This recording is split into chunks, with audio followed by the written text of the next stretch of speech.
Assalamualaikum warahmatullahi wabarakatuh. Innal hamdalillah nahmaduhu wa nasta'inuhu wa nastaghfiruh wa na'udzu billahi min syururi anfusina wa sayyiati a'malina. May yahdihillahu fala mudhillalah wa may yudlil fala hadiyalah.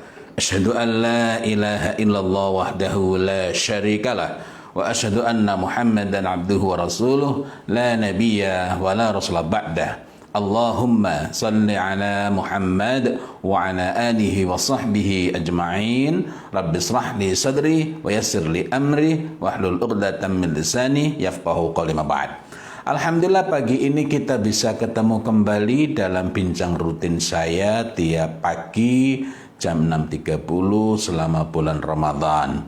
Dan ada beberapa pertanyaan yang masuk, pertanyaan yang diajukan, gimana sih, apa sih tahap-tahapnya menanamkan iman kepada anak? Karena banyak orang tua yang bingung, juga pendidik di sekolah, ini anak-anak sudah diajari ibadah, sudah ditanamkan kecintaan kepada ibadah, alasannya demikian. Tiap pagi mereka diajarin sholat duha, mereka diajari untuk berbagi dan melakukan berbagai hal-hal yang baik. Tapi kok kayaknya nggak ada bekasnya sama sekali, seperti menguap begitu saja. Lalu salahnya di mana?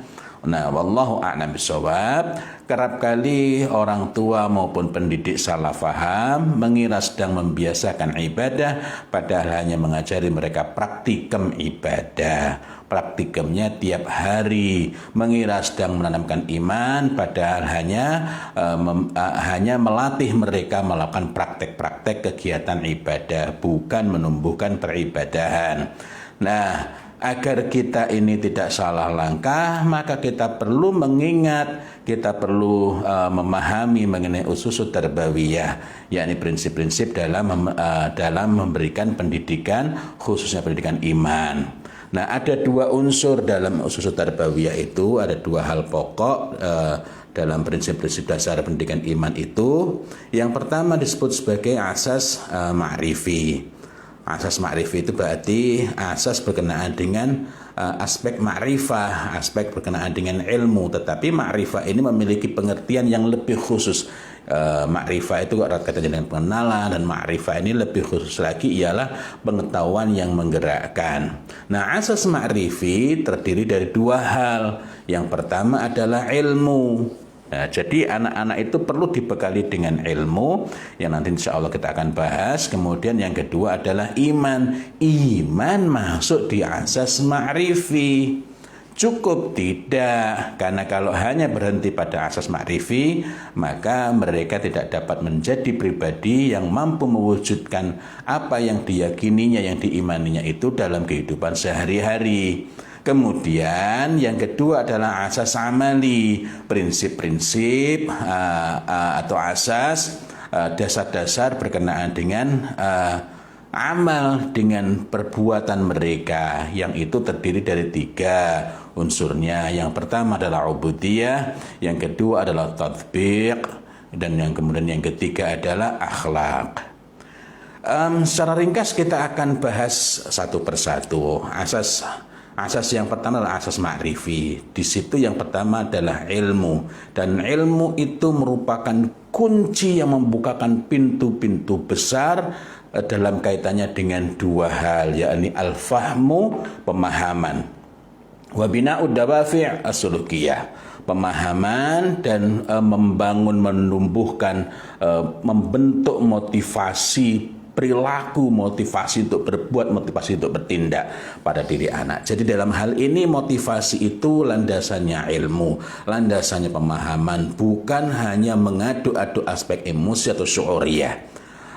Bukan berarti kita tidak boleh memperhatikan, memberikan sentuhan emosi, sentuhan perasaan, tetapi yang harus kita ingat, landasan dalam bina'ud dawafi' as-sulukiyah ialah al-fahmu. Landasan dalam membangun motivasi itu ialah pemahaman yang matang, yang mendalam berkenaan dengan ilmu. Jadi dalam hal ini ilmu disampaikan secara mendalam dan sekaligus menjadi acuan dan sekaligus didorongkan sehingga melahirkan motivasi berperilaku pada diri anak. It means that, itu artinya sekedar memberikan pengetahuan semata-mata, sekedar memberikan informasi mengenai keislaman, tidak melahirkan al-fahmu wa bina'ud dawafi as-sulukiyah. Kemudian aspek yang kedua dari asas ma'rifi adalah iman. Dan lagi-lagi kita melihat di sini bahwa untuk menanamkan iman itu awalnya adalah al-fahmu wa bina'ud dawafi' as-sulukiyah, kemudian yang berikutnya ialah menumbuhkan, membangun keyakinan pada diri mereka, membangun komitmen pada diri mereka, dan itu harus berpijak di atas landasan ilmu. Jadi sekali lagi bukan hanya aspek emosional saja. Bukan hanya aspek emosional saja. Kita memang mudah untuk mengadu-adu emosi, tetapi ini akan rapuh. Begitu pula kalau motivasi hanya dengan mengadu aspek rasa, aspek emosi saja.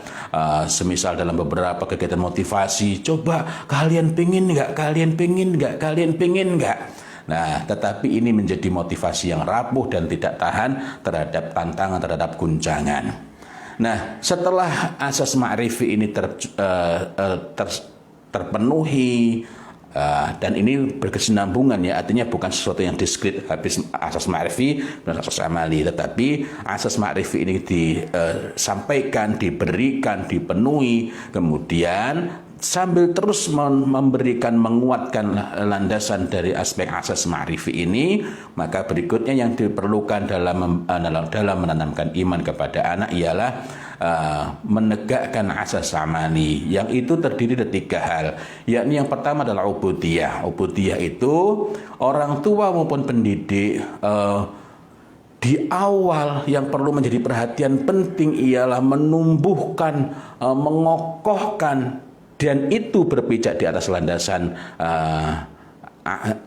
ilmu, karena ingat bahwa yang pertama adalah asas ma'rifi, agar segala sesuatu yang berkenaan dengan urusan hidup ini, ya belajar, ya tilawah, ya macam-macam, inna salati wa nusuki wa mahyaya wa mamati lillahi rabbil alamin, semuanya dilandasi semangat untuk beribadah, semuanya digerakkan oleh semangat untuk beribadah, semuanya digerakkan oleh motivasi untuk semata-mata mendapatkan ridha Allah Subhanahu wa taala. Dengan demikian, bahkan di saat anak belajar pun mereka ini mencari ridha Allah Subhanahu wa taala.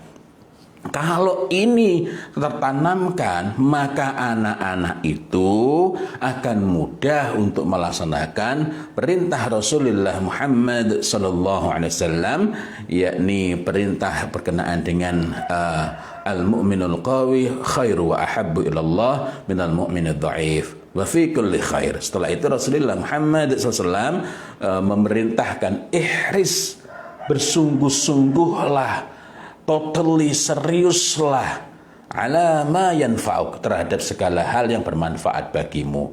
Di titik itulah kita dapat memahami kenapa pembicaraan mengenai bakat, mengenai macam-macam itu menjadi tidak begitu penting. Karena ketika seseorang betul-betul memiliki hirs ala manfaat, terhadap segala hal, atas segala hal yang bermanfaat, maka dia itu dapat menikmati segala sesuatu yang dia memahaminya sebagai hal yang bermanfaat gitu ya, tanpa merasa tertekan, walaupun itu bukan passionnya. Dan bahkan kita perlu mendidik passion anak, karena sangat banyak hal yang tidak disukai oleh manusia pada sisi Allah Subhanahu wa taala merupakan kebaikan. Dan seseorang yang hanya memperturuti passionnya, maka hampir pasti dia akan menyimpang dari agama ini. Nah, setelah landasan yang berkenaan dengan ubudiyah ini dibangun, barulah berikutnya itu tatbiq. Tatbiq itu penerapan atau praktek. Nah, di banyak sekolah asas ma'rifi belum, juga di banyak rumah asas ma'rifi belum. Kemudian berkenaan dengan dengan asas amali, aspek yang pertama yakni ubudiyah belum, langsung tatbiq. Walaupun setiap hari dilaksanakan, setiap hari digerakkan, diawasi, dikawal, dikontrol. Kalau aspek-aspek lainnya belum, maka begitu kontrolnya hilang, yang oprak-oprak sudah tidak ada, misalnya karena pandemi sehingga di rumah saja, atau karena kesibukan sehingga yang di rumah tidak sempat oprak-oprak lagi, maka anak-anak itu pun akan segera melemah walaupun pengetahuan agamanya sangat baik, walaupun pemahamannya mengenai ini bermanfaat itu sangat luas. Kalau langsung melompat kepada tatbik, dan ini banyak terjadi, maka penerapan atau pelaksanaan praktek-praktek itu merupakan sesuatu yang ditunggu berakhirnya, sehingga tidak perlu menunggu waktu 1 bulan 2 bulan. Ketika sekolah itu libur 1 minggu, maka liburlah segala kebaikannya. Kemudian yang ketiga adalah akhlak. Jadi akhlak ini harusnya merupakan buah, merupakan hal yang bermasalah juga kalau anak-anak hanya dilatih merasa menanamkan akhlak, padahal hanya tatbik untuk memperagakan apa yang disangka sebagai sikap yang baik. Orang yang baik itu memang murah senyum, tapi kalau anak-anak hanya tersenyum nak, hanya tatbik untuk tersenyum, bukan berarti dia ini telah belajar akhlak. Jadi dari rangkaian tadi ada asas ma'rifi, asas amali. Akhlak ini sebenarnya menarik sekali untuk diperbincangkan lebih mendalam, gitu ya. Akhlak ini harusnya merupakan buah, merupakan hasil dari keyakinan yang sangat kokoh. Mudah-mudahan pada kesempatan yang lain kita dapat berbincang satu persatu secara lebih tuntas. Untuk kesempatan pagi ini saya cukupkan sampai di sini. Billahi taufiq wal hidayah wa ridha wal inayah. Walhamdulillahi rabbil alamin. Wassalamualaikum warahmatullahi wabarakatuh.